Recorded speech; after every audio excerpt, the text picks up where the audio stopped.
Anti മോളെ അയ്യോ anti അവക്കിട്ട് പണി കൊടുക്കാൻ പ്ലാൻ ചെയ്തത് കിട്ടിയത് തിരിച്ച് എനിക്കായിരുന്നു. ഞാൻ കണ്ടില്ലേ? ഞാൻ അറിഞ്ഞോ ആ മേക്കപ്പ് കിറ്റ് നീ പിടിച്ചു വാങ്ങുമെന്ന്? വരൂ മാഡം, ഞങ്ങളെല്ലാവരും മാഡത്തിന് വേണ്ടി വെയിറ്റ് ചെയ്യുമായിരുന്നു.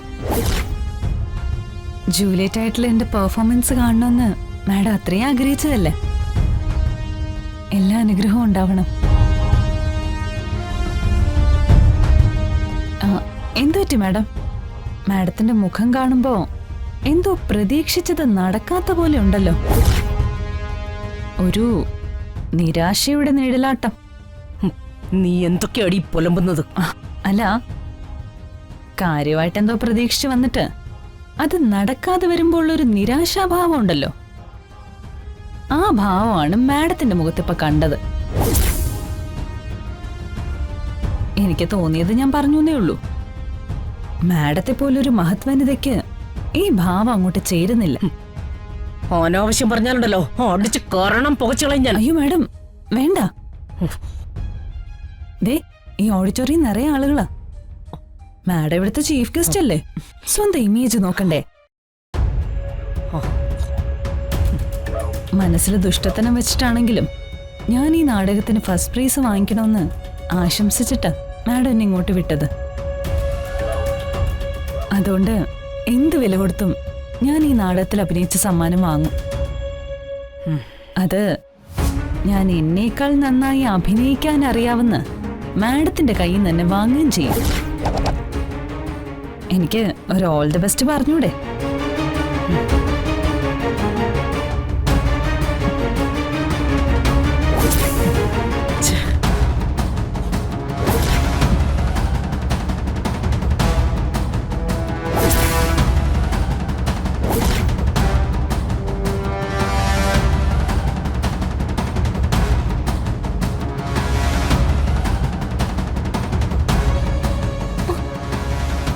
ആന്റി മോളെ അയ്യോ ആന്റി അവക്കിട്ട് പണി കൊടുക്കാൻ പ്ലാൻ ചെയ്തത് കിട്ടിയത് തിരിച്ച് എനിക്കായിരുന്നു. ഞാൻ കണ്ടില്ലേ?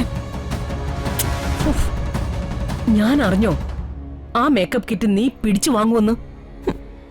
ഇതാ ആന്റി കർമ്മ എന്ന് പറയുന്നത്. തിരിച്ചടി എനിക്ക് തന്നെ കിട്ടിയില്ലേ? Hello mic test. നാടകം തുടങ്ങാനുള്ള സമയമായി. മോള് വാ വാ. ഇന്റർ യൂണിവേഴ്സിറ്റി മലയാള അസോസിയേഷൻ നാടക മത്സരം ആരംഭിക്കാൻ പോവുകയാണ്.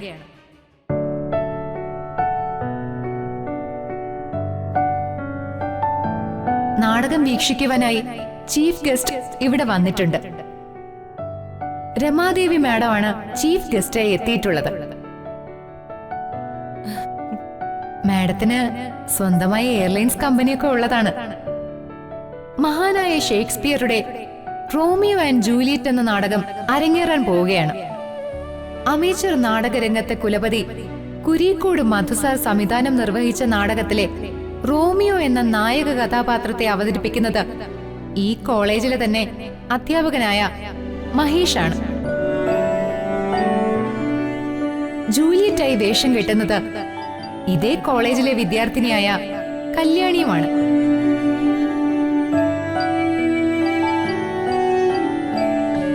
ഒരിക്കൽ ഇംഗ്ലണ്ടിലെ പ്രശസ്തമായ ഒരു നഗരത്തെ രണ്ടു കുടുംബങ്ങൾ അടക്കി വാണിരുന്നു.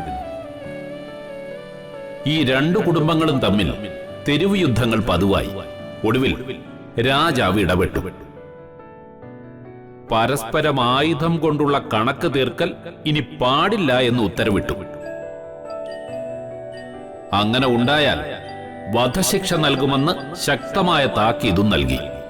ഇരു കുടുംബക്കാരും പരസ്പരം പോരാട്ടം നിർത്തിയെങ്കിലും മനസ്സിൽ വെറുപ്പിന്റെ വിത്തുകൾ ഇട്ടുകൊണ്ടേയിരുന്നു.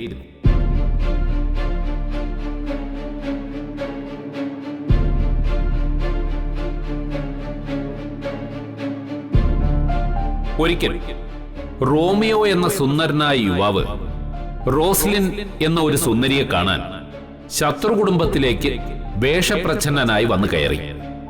ഈ സമയത്ത് അവിടെ ആർഭാടമായ ഒരു വിരുന്ന് നടന്നുകൊണ്ടിരിക്കുകയായിരുന്നു. ഇനി എന്റെ പ്രിയപ്പെട്ട പ്രേക്ഷകർക്ക് ആ നാടകം കാണാം.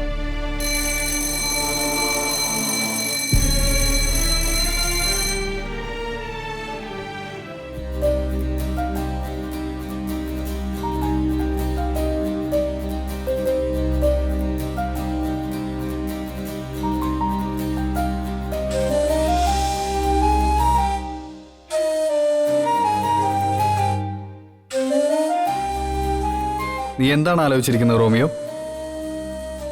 ശത്രു കുടുംബത്തിൽ ആഘോഷങ്ങൾ നടക്കുന്നു. നമുക്ക് വേഷപ്രച്ഛന്നനായി അവിടം വരെ ഒന്ന് പോകണം.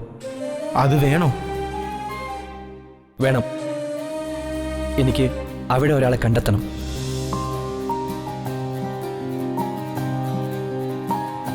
വാ.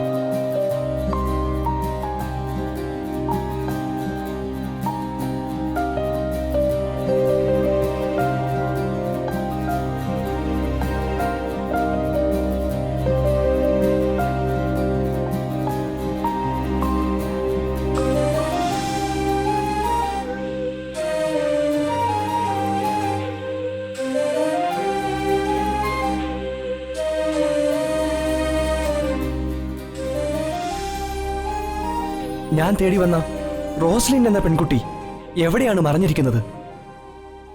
നമുക്ക് അവളെ തേടി കണ്ടുപിടിക്കാം.